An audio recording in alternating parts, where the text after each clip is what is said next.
2025 সালে আপনি যদি একটি ইউটিউব চ্যানেল স্টার্ট করবেন ভাবছেন, এবং স্টার্ট করেই যদি আপনি ভাবছেন আপনি যদি একজন সরল সাদাসিধে মানুষ হিসেবে আপনি ইউটিউবে কাজ করবেন এবং কাজ করে সেখান থেকে আপনি ইউটিউবে সফলতা পাবেন, তাহলে কিন্তু এটা কিন্তু কখনোই সম্ভব নয়। গাইস, এখন কিন্তু দিনকাল পাল্টেছে, তা আপনাকেও কিন্তু আগের মতন কাজকর্ম করলে হবে না, আপনাকেও কিন্তু স্মার্ট ভাবে কাজ করতে হবে এবং আপনাকেও কিন্তু একটু মাথার মধ্যে বুদ্ধি খাটিয়ে কাজ করতে হবে। হ্যাঁ গাইস, তো গাইস, আমরা যখন একটি নতুন চ্যানেল তৈরি করি, তো আমরা নতুন চ্যানেলটা তৈরি করার পর আমরা যখন একটি ভিডিও আপলোড করি, সেখানে কিন্তু আমাদের ভিউসের সংখ্যা 0 থাকে। হ্যাঁ গাইস, তো এর ফলে আমরা কিন্তু অনেকেই ডিমোটিভেট হয়ে যায়।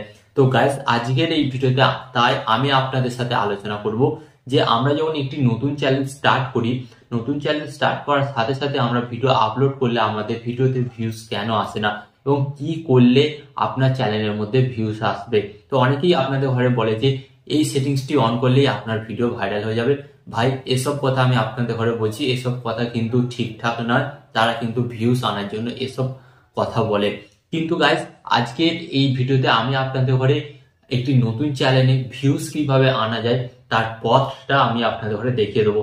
হ্যাঁ গাইস, এখানে হয়তো আপনাদের কিছু টাইম লাগতে পারে, কিন্তু গাইস আপনারা তো জানেন টাইম না দিলে কিন্তু কোনো কাজই সাকসেস হয় না। তাই আপনাকে কিন্তু স্টার্টিং এর দিকে একটু টাইম দিতে হবে। ওকে, তো চলুন ভিডিওটি কন্টিনিউ করা যাক। বাট গাইস, ভিডিওটি কন্টিনিউ করার আগে আপনাদের কাছে করবো ছোট্ট রিকোয়েস্ট, অবশ্যই আপনারা এই ধরনের ভিডিও পেতে চ্যানেলটিকে সাবস্ক্রাইব করুন।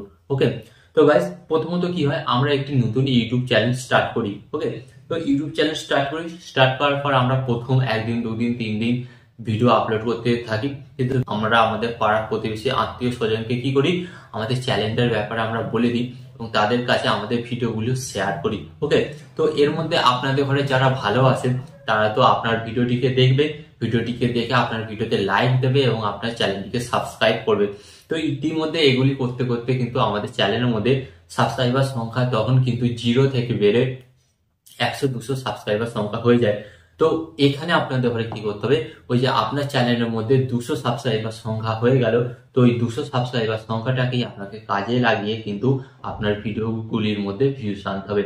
তো এরপর আপনি যখন ভিডিও আপলোড করতে করতে দেখবেন যে আপনার ভিডিওর সংখ্যা 50-60টা হয়ে গেছে, তখন দেখবেন যে ওই 50-60টার মধ্যে, 50-60টা ভিডিওর মধ্যে যে কোনো একটি ভিডিওতে ভিউসের সংখ্যা বেশি হয়েছে। হয়তো সেটা হতে পারে 200, 500 অথবা 1000, 2000 এরকম হতেই পারে। তো আপনাকে কি করতে হবে, প্রথমত সেই ভিডিওটাকে আপনাদের ঘরে প্রথমত তার অ্যানালাইটিক্সের ওপর আসতে হবে, এসে এবং আপনাকে দেখতে হবে যে অ্যাকচুয়ালি যে এই যে আমি ভিডিওটি তৈরি করেছি, এই ভিডিওটির টপিক কি, ভিডিওটির টপিক কি এবং এই ভিডিওটি কোন জায়গা থেকে বেশি ভিউস এসছে, বাজ ফিচার থেকে, সার্চ থেকে, না সার্চ থেকে, না নোটিস থেকে।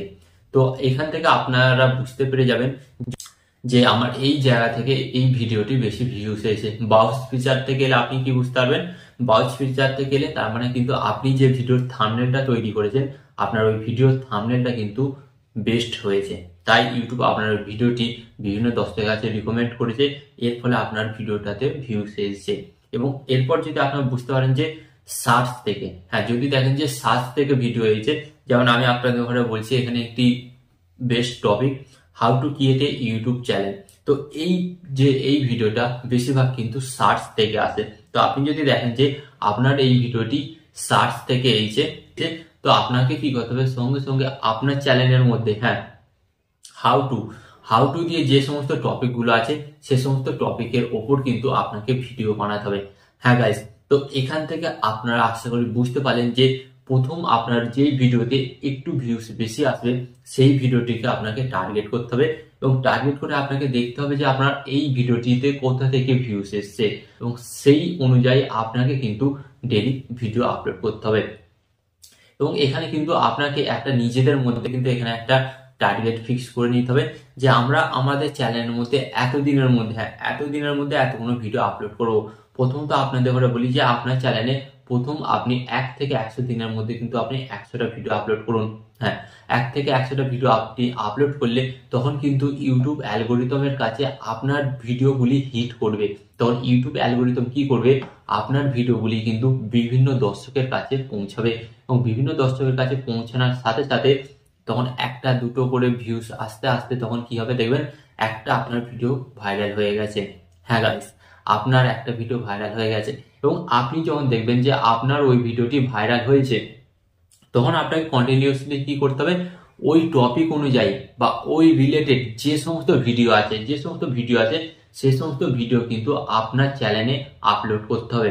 তবে এখানে কিন্তু আপনাকে দেখতে হবে, আপনি যখন প্রথম দিন একটি ভিডিও বানাবেন তখন কিন্তু আপনার কাছে মনে হবে যে গাইস এই ভিডিওটি আমার বেস্ট ভিডিও বা এই ভিডিওটি সবচেয়ে ভালো হয়েছে। আবার আপনি লক্ষ্য করবেন, আপনি যে প্রথমে 1 নম্বর ভিডিওটা আপলোড করেছিলেন, তারপর যে 15 দিনের মাথায় 15 নম্বর ভিডিওটা আপলোড করেছিলেন, তার মধ্যে কিন্তু অনেকটা ডিফারেন্স।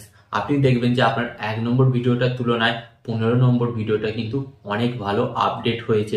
তো এ থেকে কি বোঝা যায়, আপনি যখন ডেইলি রেগুলার একটা বিষয়ের উপর কাজ করবেন তত কিন্তু আপনার অভিজ্ঞতা বাড়বে এবং তত কিন্তু আপনার ভিডিও বানানোর কোয়ালিটিও বাড়বে। হ্যাঁ গাইস, এখন কিন্তু ভিডিও কোয়ালিটি বানানোর জন্য কি করতে হবে, এক্সপেরিমেন্ট করতে হবে। এক্সপেরিমেন্ট মানে কি, আপনাকে ভিডিও বানাতে হবে এবং আপনি যত ভিডিও বানাবেন তত কিন্তু আপনার ভিডিও বানানোর নলেজ কিন্তু আসবে এবং আপনি যত থাম্বনেল বানাবেন আপনার থাম্বনেল বানানোর কিন্তু নলেজ আসবে এবং আপনি যত ভিডিওর টাইটেল লিখবেন এবং টাইটেল লেখারও কিন্তু আপনার নলেজ আসবে। তো আলটিমেট এখানে বেসিক কয়েকটা পয়েন্ট আছে, আপনাকে ভিডিও আপলোড করার সাথে সাথে এগুলোর দিকেও কিন্তু নজর দিতে হবে। আপনাকে কি করতে হবে, আপনার ভিডিওর জন্য টাইটেল, হ্যাঁ আপনার ভিডিওর জন্য বেস্ট টাইটেল আপনাকে বাছাই করে লিখতে হবে। অ্যান্ড সেকেন্ড, আপনার ভিডিওর জন্য থাম্বনেল কিন্তু ভাই উচ্চমানের করতে হবে। এইচডি বা 4K কোয়ালিটির থাম্বনেল অবশ্যই আপনি তৈরি করুন। অ্যান্ড এখানে আপনার এর সাথে সাথে আপনার ভিডিওতে টাইটেল, ট্যাগ, ডিসক্রিপশন এগুলিও কিন্তু আপনাকে ছেড়ে দিলে হবে না, এগুলোর ওপরও কিন্তু আপনাকে জোর দিতে হবে। আলটিমেট এই যে বিষয়গুলি আমি আপনাদের সাথে আলোচনা করলাম, এই বিষয়গুলির ওপর আপনি জোর দিলে কিন্তু আপনি দেখতে পাবেন যে আপনার ভিডিওতে প্রথমের তুলনায় ভিউসের সংখ্যাটা অনেক বেড়েছে। এবং গাইস, আপনাদের ঘরে বলে দিই, আপনারা যদি ভাবেন যে আপনারা একদিনে দুদিনের মধ্যে এই সমস্ত কমপ্লিট করে নেবেন, তাহলে কিন্তু আপনারা ভুল ভাবছেন। একদিনে বা দুদিনের মধ্যে এসব কিন্তু কোনোদিনই কমপ্লিট করা যায় না। আপনারা যে কোনো ইউটিউবারকে আপনারা দেখুন, তাদের কিন্তু প্রথমের ভিডিওগুলিতে কিন্তু ভিউজ খুব কম আসতো। ইনফ্যাক্ট তারা নিজেরাও স্বীকার করেছে যে আমাদের ভিডিওগুলিতে ভিউজ প্রথমে কম আসতো, অ্যান্ড সেকেন্ড সময়ের সাথে সাথে আমরা ভিডিও আপডেট করতে করতে আমাদের ভিডিওগুলি একটা লেভেলের পর্যায়ে পৌঁছে গেছে এবং তার ফলে আমাদের ভিডিওগুলিতে ভিউজ আসছে। অতএব ইউটিউবে আপনিও কিং নয়, আমিও কিং নয়, একমাত্র কিং হচ্ছে আপনার বানানো ভিডিও, মানে আপনার কন্টেন্ট। আপনার কন্টেন্টটা যত ডিফারেন্স হবে এবং যত ইউনিক হবে ততই কিন্তু আপনার ভিডিওতে ভিউজ আসবে। তো আলটিমেট আপনি প্রথমে বুঝতে পারলেন যে একটি নতুন চ্যানেল শুরু করার পর আপনি কিভাবে আপনার ভিডিওতে ভিউজ এবং চ্যানেলে সাবস্ক্রাইবার বাড়াবেন। তো আশা করি এই ভিডিওটি অনেক ভালো লেগেছে। তো আপনাদের কাছে ছোট্ট রিকোয়েস্ট করবো, চ্যানেলটিকে অবশ্যই সাবস্ক্রাইব করে এবং ভিডিওতে একটি লাইক দিয়ে দিন এবং ভিডিওটিকে শেয়ার করে দিন, যাতে আপনার বন্ধু বান্ধবরা কিন্তু এই তথ্যটা জানতে পারে এবং তারা কিন্তু তাদের ইউটিউব চ্যানেলে ভিডিও ভাইরাল করতে পারে। ভিডিও শেষে আমি আপনাদের ঘরে একটি কথা বলবো, আপনার সর্বদা ভালো থাকবেন, সুস্থ থাকবেন অ্যান্ড সর্বদা টেকনিক্যাল টিপস বিএড চ্যানেলের সাথে যুক্ত থাকবেন। অ্যান্ড এখানে আমি আপনাদের ঘরে একটি কথা বলবো, আপনাকে কিন্তু ইউটিউবার হতেই হবে।